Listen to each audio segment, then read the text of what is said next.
बचपन में drawing class में ड्रॉ की गई चमचमाती सूरज की पेंटिंग याद है। नदी के किनारे एक छोटा सा मकान, आईने जैसा साफ पानी, पानी पर गिरती सुनहरी किरणें, आसमान में उड़ते पक्षियों का झुंड। उफ, क्या नजारा है। इस कल्पना में एक और नजारा ऐड कर लीजिए। 100 साल से खुशहाल जीवन बिता रहे उत्साही लोग। आप सोच रहे होंगे कि आज के जमाने में आदमी मुश्किल से 50 पार कर रहा है और कहाँ तुम 100 साल जीने के सपने दिखा रहे हो। लेकिन ये इमेजिनेशन सिर्फ एक सपना नहीं बल्कि एक खूबसूरत हकीकत है। ऐसी डिक्टो जगह है हमारी इसी पृथ्वी पर। जानना चाहेंगे कहाँ? तो इस वीडियो में अंत तक बने रहें। बहुत कम लोगों को ही 100 साल की जिंदगी नसीब होती है और उन्हें सैनिटेरियंस कहा जाता है। लेकिन कभी आपने ये सोचा है कि इसके पीछे का राज क्या है? कोई चमत्कारी दवा या फिर कोई अमृत? नहीं नहीं, इसके पीछे का राज छिपा है इकिगाई में। आप में से शायद बहुत कम लोग ही इस कॉन्सेप्ट से वाकिफ होंगे। इकिगाई का मूल अर्थ है जीने का कारण। ये एक लंबी और खुशहाल जिंदगी जीने के लिए जापानीज कॉन्सेप्ट है। वर्ल्ड हेल्थ ऑर्गेनाइजेशन के अनुसार दुनिया में सबसे ज्यादा लंबी उम्र के लोग जापान के ओकिनावा आइलैंड पर मिलते हैं। ये लोग सबसे लंबी जिंदगी जीने का भी रिकॉर्ड होल्ड करते हैं और इसके पीछे का रहस्य है इकिगाई। इकिगाई यानी आपके जीने का पर्पस। इसीलिए एक लंबी और हेल्थी लाइफ जीने के लिए हम सबको अपना इकिगाई ढूंढना बहुत जरूरी है। लेकिन अपने इकिगाई को ढूंढना इतना आसान भी नहीं होगा। कई लोगों को तो अपने इकिगाई को ढूंढने में सालों लग जाते हैं, तो कई बहुत कम उम्र में ही अपने इकिगाई को ढूंढ लेते हैं। तो आखिर क्या है ये इकिगाई कॉन्सेप्ट? आइए इसे समझते हैं। हम सब अपनी अपनी जिंदगी तो जीते हैं, मगर बहुत कम लोग ही इस जिंदगी को मीनिंगफुल बनाने में बिलीव करते हैं। आपके भीतर छुपे हुए इकिगाई को ढूंढने के लिए आपको संयम रखना होगा। इकिगाई को अगर आप अपने जीवन का हिस्सा बनाते हैं तो फिर आपको जीवन में कामयाबी और खुशी मिलने से कोई नहीं रोक सकता। जापानीज लोगों में रिटायरमेंट नाम का कोई कॉन्सेप्ट ही नहीं है। वो लोग वही काम करते हैं जिससे वो प्यार करते हैं। उस काम को वो आखिरी दम तक करने में विश्वास रखते हैं। तो क्या है आपके जीने की वजह? क्या आप हर सुबह किसी खास वजह से उठते हो या फिर अगली सुबह उठने की आपके पास कोई वजह होती है? अगर आप इस वक्त एकदम ब्लैंक हैं और कुछ भी सोच नहीं पा रहे, इसका मतलब यह है कि आपको अभी तक अपनी जिंदगी में मकसद, या फिर ये कह लीजिए कि आपने अभी तक अपने इकिगाई को नहीं ढूंढा है। एक ऐसा मकसद जो जिंदगी भर आपकी खुशियों का कारण बन सके। इकिगाई का कॉन्सेप्ट इन 4 सवालों से बनता है। व्हाट यू लव,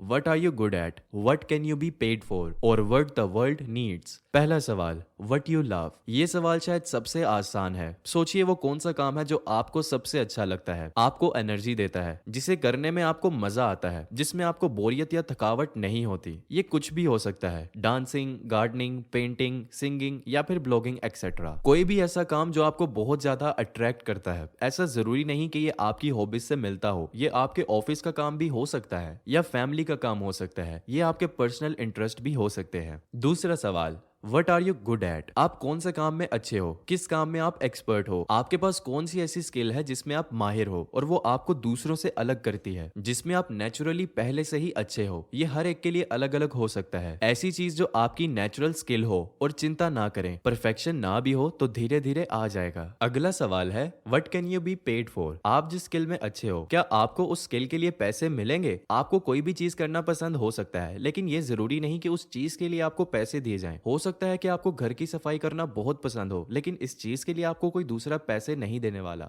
चौथा और आखिरी सवाल, व्हाट द वर्ल्ड नीड्स। चौथा सवाल ये पता करने के लिए है कि दुनिया को आज की डेट में किस चीज की जरूरत है। आपको ये देखना होगा कि आपको जो काम पसंद है, जिसमें आप माहिर भी हैं और जिसके लिए आपको पैसे तक दिए जा रहे हैं, क्या वो किसी और के काम आ सकता है जिससे दुनिया के लोगों की प्रॉब्लम सोल्व हो सके। ये तो बात हुई बाहरी सवालों की, लेकिन अब इन सारे सवालों को जोड़ के देखते हैं। ये 4 चीजें हैं, पैशन, प्रोफेशन, वोकेशन और मिशन, और इन्हीं के मिलाप से मिलता है इकिगाई, यानी आपके जीने की वजह। पैशन, पहले सर्कल और दूसरे सर्कल के बीच जो कॉमन काम आते हैं वो है पैशन। जिस काम से प्यार हो और जिसे करने में आप एक्सपर्ट भी हैं, वही कहलाता है आपका पैशन। प्रोफेशन, दूसरे सर्कल और तीसरे सर्कल के बीच जो काम होते हैं वो होता है आपका प्रोफेशन, यानी जिस काम में आप अच्छे हो और अगर उस काम के आपको पैसे भी मिल रहे हैं तो वो बन जाता है आपका प्रोफेशन। वोकेशन, तीसरे सर्कल और चौथे सर्कल के बीच जो कॉमन काम होते हैं वो होता है आपका वोकेशन, यानी जिस काम को करने के लिए आपको पैसे मिल रहे हैं और अगर उसी काम की दुनिया को भी जरूरत है तो वो काम आपका वोकेशन यानी पेशा बन सकता है।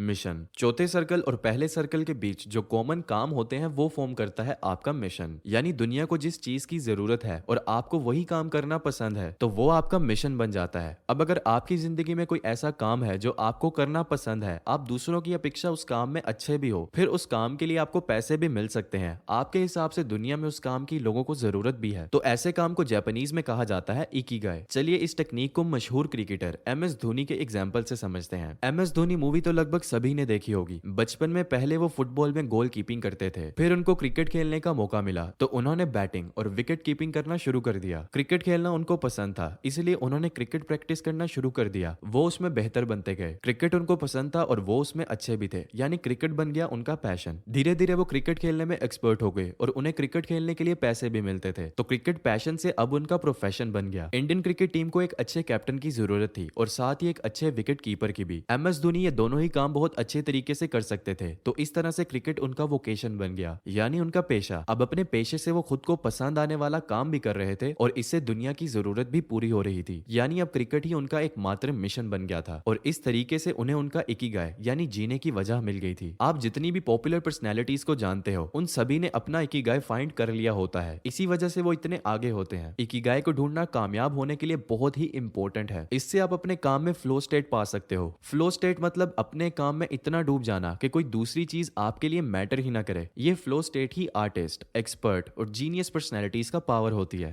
इकिगाई जापानीज लोगों की जिंदगी का एक छोटा सा हिस्सा है, ना कि एक मात्र हिस्सा। इसीलिए अगर आपको उनकी हैप्पी और फुलफिल लाइफ जीने का राज जानना है तो आपको ऑथर हेक्टर गार्सिया की लिखी गई the Japanese secret to a long and happy life book जरूर पढ़नी चाहिए। ये किताब आपको उन लोगों के जीवन शैली से जुड़ी लंबी उम्र का राज, उनके अनुभव और इसके अलावा और भी काफी सारी चीजों से रूबरू कराती है। इसीलिए अगर आपको एक हैप्पी और फुलफिल लाइफ जीनी है तो आपको अपना इकिगाई ढूंढना ही पड़ेगा। जब आप अपनी लाइफ में अपना इकिगाई खोज लोगे तभी आप एक फुलफिल लाइफ जी सकते हैं, वरना हमेशा जिंदगी में कुछ ना कुछ अधूरा ही रह जाएगा। जाते जाते आपको एक और फैक्ट बताते हैं। क्या आपने कभी ब्लू वंस का नाम सुना है? दुनिया में 5 ऐसी जगह हैं जहां लोग एक आम आदमी की तुलना में लंबी जिंदगी जीते हैं। ये जगह है Okinawa Japan, Sardinia Italy, Nicoya Costa Rica, Ikaria Greece और लोमा लिंडा कैलिफोर्निया यूएसए। हमारी सीनरी वाली बात को याद करके मैं आपको बताना चाहूंगा कि वो खूबसूरत नज़ारा आपको जापान में स्थित ओकिनावा के आइलैंड में देखने को मिलेगा। ये एक ऐसा शहर है जहां दुनिया के सबसे ज़्यादा सैनिटेरियंस मौजूद हैं।